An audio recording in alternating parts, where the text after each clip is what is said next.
Daniel 10.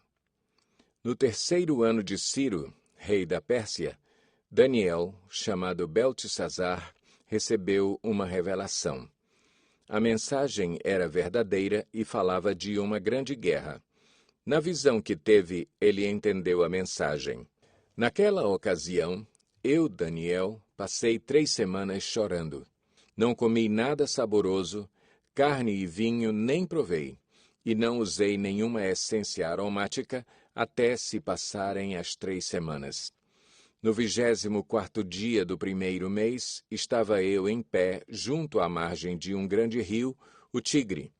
Olhei para cima e diante de mim estava um homem vestido de linho, com um cinto de ouro puríssimo na cintura. Seu corpo era como berilo, o rosto como relâmpago, os olhos como tochas acesas, os braços e pernas como o reflexo do bronze polido, e a sua voz era como o som de uma multidão. Somente eu, Daniel, tive a visão. Os que me acompanhavam nada viram, mas foram tomados de tanto pavor que fugiram e se esconderam. Assim fiquei sozinho, olhando para aquela grande visão. Fiquei sem forças, muito pálido e quase desfaleci. Então eu o ouvi falando e, ao ouvi-lo, caí prostrado, rosto em terra, e perdi os sentidos. Em seguida, a mão de alguém tocou em mim e me pôs sobre as minhas mãos e os meus joelhos vacilantes. E ele disse: Daniel, você é muito amado. Preste bem atenção ao que vou lhe falar. Levante-se, pois eu fui enviado a você. Quando ele me disse isso, pus-me em pé, tremendo. E ele prosseguiu: Não tenha medo, Daniel.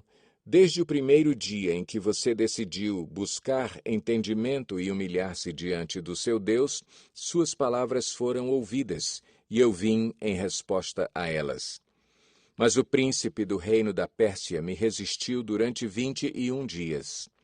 Então Miguel, um dos príncipes supremos, veio em minha ajuda, pois eu fui impedido de continuar ali com os reis da Pérsia. Agora vim explicar-lhe o que acontecerá ao seu povo no futuro, pois a visão se refere a uma época futura. Quando ele me disse isso, prostrei-me rosto em terra, sem conseguir falar. Então um ser que parecia homem tocou nos meus lábios, e eu abri a minha boca e comecei a falar. Eu disse àquele que estava em pé diante de mim: Estou angustiado por causa da visão, meu senhor, e quase desfaleço. Como posso eu, teu servo, conversar contigo, meu senhor? Minhas forças se foram, e mal posso respirar. O ser que parecia homem tocou em mim outra vez e me deu forças. Ele disse: Não tenha medo, você que é muito amado. Que a paz seja com você. Seja forte, seja forte. Ditas essas palavras, senti-me fortalecido e disse: Fala, meu senhor, visto que me deste forças. Então ele me disse: Você sabe por que vim? Tenho que voltar para lutar contra o príncipe da Pérsia e, logo que eu for, chegará o príncipe da Grécia. Mas antes lhe revelarei o que está escrito no livro da verdade. E nessa luta ninguém me ajuda contra eles, senão Miguel, o príncipe de vocês. Daniel 11. Sendo que no primeiro ano de Dario, rei dos Medos, ajudei-o e dei-lhe apoio. Agora, pois, vou dar-lhe a conhecer a verdade. Outros 3 reis aparecerão na Pérsia, e depois virá um 4º rei que será bem mais rico do que os anteriores.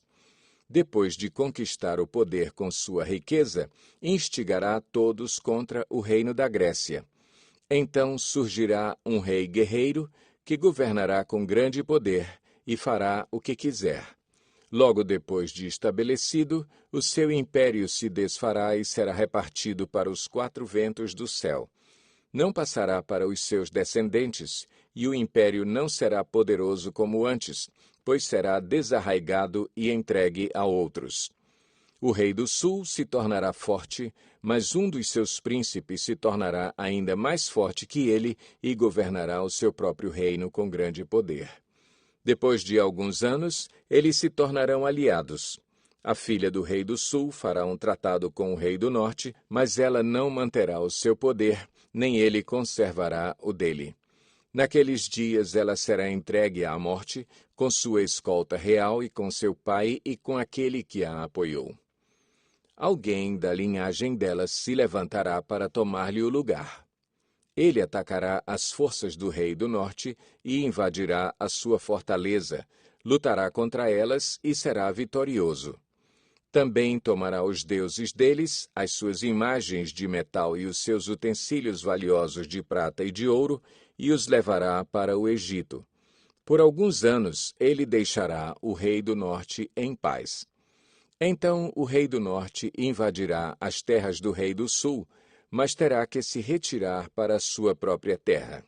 Seus filhos se prepararão para a guerra e reunirão um grande exército que avançará como uma inundação irresistível e levará os combates até a fortaleza do rei do sul.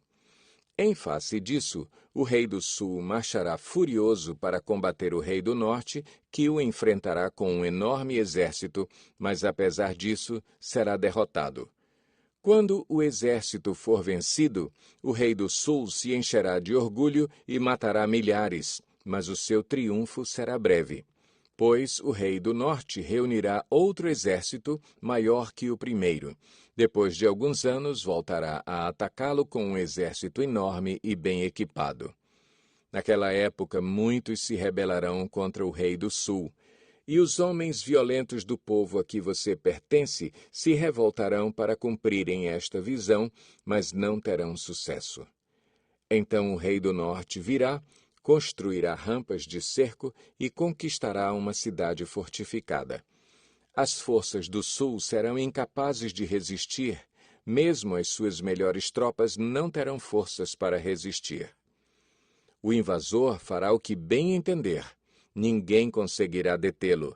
Ele se instalará na terra magnífica e terá poder para destruí-la. Virá com o poder de todo o seu reino e fará uma aliança com o rei do sul. Ele lhe dará uma filha em casamento a fim de derrubar o reino, mas o seu plano não terá sucesso e em nada o ajudará. Então ele voltará a atenção para as regiões costeiras e se apossará de muitas delas, mas um comandante reagirá com arrogância à arrogância dele e lhe dará fim. Depois disso, ele se dirigirá para as fortalezas de sua própria terra, mas tropeçará e cairá para nunca mais aparecer. Seu sucessor enviará um cobrador de impostos para manter o esplendor real. Contudo, em poucos anos ele será destruído, sem necessidade de ira nem de combate. Ele será sucedido por um ser desprezível, a quem não tinha sido dada a honra da realeza. Este invadirá o reino quando o povo se sentir seguro e se apoderará do reino por meio de intrigas. Então um exército avassalador será arrasado diante dele. Tanto o exército como um príncipe da aliança serão destruídos. Depois de um acordo feito com ele, agirá traiçoeiramente e com apenas um pequeno grupo chegará ao poder. Quando as províncias mais ricas se sentirem seguras, ele as invadirá e realizará o que nem seus pais nem seus antepassados conseguiram. Distribuirá despojos, saques e riquezas entre seus seguidores. Ele tramará a tomada de fortalezas, mas só por algum tempo. Com um grande exército, juntará suas forças e sua coragem contra o rei do sul. O rei do sul guerreará mobilizando um exército grande e poderoso, mas não conseguirá resistir por causa dos golpes tramados contra ele. Mesmo os que estiverem sendo alimentados pelo rei tentarão destruí-lo. Seu exército será arrasado e muitos cairão em combate. Os dois reis, com seu coração inclinado para o mal, sentarão à mesma mesa e mentirão um para o outro, mas sem resultado, pois o fim só virá no tempo determinado. O rei do norte voltará para a sua terra com grande riqueza, mas o seu coração estará voltado contra a Santa Aliança. Ele empreenderá ação contra ela e depois voltará para a sua terra. No tempo determinado, ele invadirá de novo o sul, mas desta vez o resultado será diferente do anterior. Navios das regiões da costa ocidental se oporão a ele, e ele perderá o ânimo. Então despejará sua fúria contra a Santa Aliança e, voltando, tratará com bondade aqueles que abandonarem a Santa Aliança. Suas forças armadas se levantarão para profanar a fortaleza e o templo, acabarão com o sacrifício diário e colocarão no templo o sacrilégio terrível. Com lisonjas corromperá aqueles que tiverem violado a aliança, mas o povo que conhece o seu Deus resistirá com firmeza. Aqueles que são sábios instruirão a muitos, mas por certo período cairão à espada e serão queimados, capturados e saqueados. Quando caírem, receberão uma pequena ajuda, e muitos que não são sinceros se juntarão a eles. Alguns dos sábios tropeçarão para que sejam refinados, purificados e alvejados até a época do fim, pois isso só acontecerá no tempo determinado. O rei fará o que bem entender. Ele se exaltará e se engrandecerá acima de todos os deuses e dirá coisas jamais ouvidas contra o Deus dos deuses. Ele terá sucesso até que o tempo da ira se complete, pois o que foi decidido irá acontecer. Ele não terá consideração pelos deuses dos seus antepassados, nem pelo Deus preferido das mulheres, nem por Deus algum, mas se exaltará acima deles todos. Em seu lugar, adorará um Deus das fortalezas, um Deus desconhecido de seus antepassados. Ele honrará com ouro e prata, com pedras preciosas e presentes caros. Atacará as fortalezas mais poderosas com a ajuda de um Deus estrangeiro e dará grande honra àqueles que o reconhecerem. Ele os fará governantes sobre muitos e distribuirá a terra, mas a um preço elevado.